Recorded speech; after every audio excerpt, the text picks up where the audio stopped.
नमस्ते, मैं हूं प्रभात श्रीवास्तव। आप देख रहे हैं आवाज़ अमेठी की, वॉइस ऑफ अमेठी। साथ मौजूद हैं वॉइस ऑफ अमेठी के संपादक डॉक्टर ब्रजेश कुमार उपाध्याय। जो संबंधित विषय है आज का वॉइस ऑफ अमेठी का, वह है चर्चा बागेश्वर धाम की। उसी पर हम चर्चा पर रुख करेंगे। उससे पहले आप सब लोगों से निवेदन करेंगे कि चैनल को सब्सक्राइब करें, लाइक करें, कमेंट करें। आपको बताएं कि जिस प्रकार से हमारा ये वॉइस ऑफ अमेठी चैनल दिन प्रतिदिन एक नए नए मुद्दों, नए विषयों पर, वो समसामयिक जो खबरें हैं उस पर चर्चा कर आप सब लोगों के मध्य प्रसारित करने का भरसक प्रयास करता रहा है। तो आप सब लोगों से ये गुजारिश भी कर रहा है कि जो भी आपके प्रश्न हों वो हमारे कमेंट बॉक्स पर आप लोगों से अपेक्षा कर रहे हैं। तो अब हम सीधा आ रहे हैं संबंधित विषय पर कि आज जो चर्चा है वो बागेश्वर धाम को, जिसको आज भारत में नहीं, इसको हम एक वैश्विक चर्चा कह सकते हैं कि ये वैश्विक चर्चा है पूरे समूचे विश्व में कि सनातन का ये कौन सा ऐसा बंदा जो अभी 26 वर्ष का मध्य प्रदेश का बुंदेलखंडी लड़का, एक वक्ता, बोलने वाला आ रहा है और बहुत सारे लोग इसमें पक्ष हैं, विपक्ष हैं। तो दोनों पक्ष पर और विपक्ष पर, दोनों पर चर्चा का रुख करते हैं अपने संपादक डॉक्टर ब्रजेश कुमार उपाध्याय जी। आपका बहुत बहुत स्वागत है। आपको बताएं कि जो इस समय चल रहा है चर्चा बागेश्वर धाम की, एक वहाँ का पीठाधीश्वर श्री कृष्ण धीरेन्द्र कृष्ण शास्त्री जी हैं, जिनके चमत्कार और सनातन विस्तार को लेकर के टीवी चैनलों पर और बहुत सोशल चैनलों पर दिन रात लगे हुए हैं लोग। तो उस पर आपका क्या कहना है? कितना उसमें चमत्कार है, कितना सनातन विस्तार है? बिल्कुल स्वागत जी। जैसा कि आप कह रहे हैं, बागेश्वर धाम या बागेश्वर महाराज या बागेश्वर धाम सरकार, जो भी उनके विभिन्न नाम हैं जी, और ये वैश्विक उसका चर्चा है। और जहाँ तक मेरा अपना मानना है, जो हमने अध्ययन किया है, ये मध्य प्रदेश के छतरपुर जिले के ग्राम गढ़ा में एक बजरंग बली का धाम है, जिस स्थल का नाम बाबा बागेश्वर धाम है। अब यहाँ पर 3 शक्तियाँ, शंकर भगवान, दुर्गा जी और बजरंग बली, ये तीनों एक ही हैं। ये अलग अलग इनका अवतरण हुआ था, तो उसी के नाम को लेकर के यह जो है चर्चा वहाँ रही। हो एक ऐसा सिद्ध और दिव्य स्थान है जहाँ तमाम मनीषी और ऋषियों ने भी साधना आराधना अपना किया है, रिद्धि सिद्धि प्राप्त किया, हासिल किया है। उन्हीं में एक ये आपके धीरेन्द्र कृष्ण शास्त्री जी भी, उनका नाम विश्व के पटल पे कुल चर्चित है, चर्चा का विषय बना हुआ है। अब ये है कि दोनों ये जो इनके मानने वाले और जो विरोध करने वाले, इस समय शीत युद्ध चल रहा है।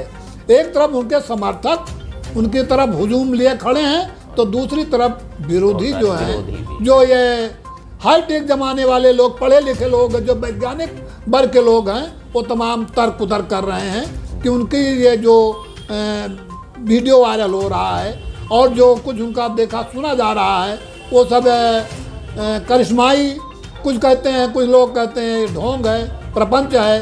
तो इस तरीके से इस पर चर्चा चल रही है। अब रही बात ये कि ये मेरा हिंदुस्तान सनातन धर्म का देश है और सनातन धर्म अनंत है, ना उसका कोई आदि है ना अंत है। यहाँ रिद्धि सिद्धि, साधना आराधना सब कुछ होता है और बड़े बड़े विद्वान, बड़े बड़े ऋषि मुनि यहाँ अवतरित हुए और अपने रिद्धि सिद्धि का प्रसाद, सेवा सब आम जनमानस में बांटा भी है। हाँ, ये बात जरूर है कि कोई ऐसे ऋषि जो बड़े बड़े तपस्वी हुए, वो उनका ढिंढोरा कहीं पीटा नहीं गया। वो अगर उनको रिद्धि सिद्धि मिली तो जाकर गुफाओं में कहीं बैठे रहे, चाहे वो बाबा देवराहा बाबा रहे हों, वो मचान के अंदर रहा करते थे। लाखों करोड़ों की भीड़ उनके दर्शन जाती थी। बामुश्किल एक क्षण वो अपना बाहर निकलते थे और फिर अंदर हो जाते थे। लेकिन अभी थोड़ा सा भौतिक युग में, चाहे वो धर्म के वो हो, चाहे कोई पीठाधीश्वर हो, संत महात्मा हो, मठाधीश हो, वो अपने को थोड़ा सा हाईटेक जमाने में लाने के लिए कुछ अपनी बाह्य लीलाएं प्रस्तुत कर देते हैं। उन्हीं में से एक ये बागेश्वर धाम का मामला प्रकाश में आया है, जिसमें किंवदंतियाँ जो सुनने में आ रही हैं अखबारों के माध्यम से, टीवी चैनल के माध्यम से, कि वहाँ पर जो अपनी बाधाओं और पीड़ित जाते हैं अपनी फेरी और वो लगाते हैं, उसका उनको उत्तर मिलता है, निदान मिलता है, कल्याण होता है। ये उस धाम की दिव्यता का प्रसाद है। अब चूंकि वो साधक के रूप में वहाँ धीरेन्द्र शास्त्री जी हैं और स्थान जो है वो शक्ति के देवता हनुमान जी का है, भगवान भोलेनाथ का है, तो ऐसे में वहाँ से जो भी शक्ति उनको प्राप्ति हुई है उसका प्रसाद जो बांट रहे हैं वो लौकिक अलौकिक खेल है, करिश्माई है, जादू है, क्या है, ये उनके अंदर की बात है, भावना है। इसमें दोनों पक्षों को, समर्थक और विरोधी को, इस पर इतना प्रोपोगंडा नहीं करना चाहिए कि उनकी शक्तियाँ भी कमजोर पड़ जाएं। किसी भी साधक को, रिद्धि सिद्धि हासिल करने वाले को प्रश्न इसमें जो एक मिनट, हाँ एक मिनट मैं कह दूँ, इसको बंद कर दूँ, उसको अपना बचा के रहना चाहिए। भोजन, भजन, खजाना, ये सब जो है पर्दे में होना चाहिए। आपको बहुत कुछ मिल गया है तो उसको आप खर्च मत कीजिए। तो इन्हीं वो उसका मेरा ये भाव था। अब आप अपना प्रश्न बतावें क्या चाहते हैं। अभी तो ये आपका पक्ष है, ये जो भी आपने बताया, इसमें विरोधी पक्ष के भी बहुत सारे कि ये एक चमत्कार नहीं, अंधविश्वास फैला रहे हैं, अंधभक्ति है, तो इस पर आप क्या कहना चाहेंगे? देखें, इसमें बहुत एक सीधा सा मेरा अपना जी बिल्कुल वो है, दो टूक कहना है। ये बात आई कहाँ से?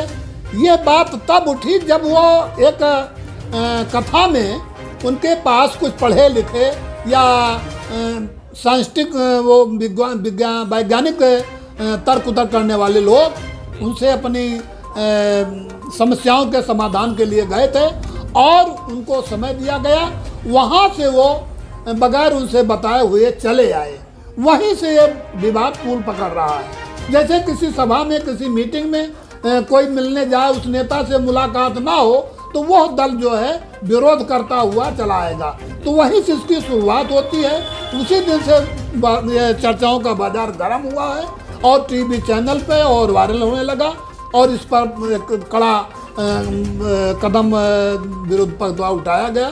चर्चाओं का बाजार गर्म रहा और इसमें जबकि उन्होंने टाइम दिया कि मैं इस काम से यहाँ आया था और अब आने को तैयार हूँ, तो यहीं से सनातन धर्म की निंदा कह लें या बुराई कह लें, जो भी आप कहना हो, जो भी समझते हो वो है। इसमें बस केवल इतने हैं। मैं तो ये चाहूँगा कि समर्थकों को चाहिए कि वो शांत हो जाएं और विरोधियों को चाहिए कि वो कुछ नहीं जानते हैं, सब एक तरह से प्रोपोगंडा उनका है।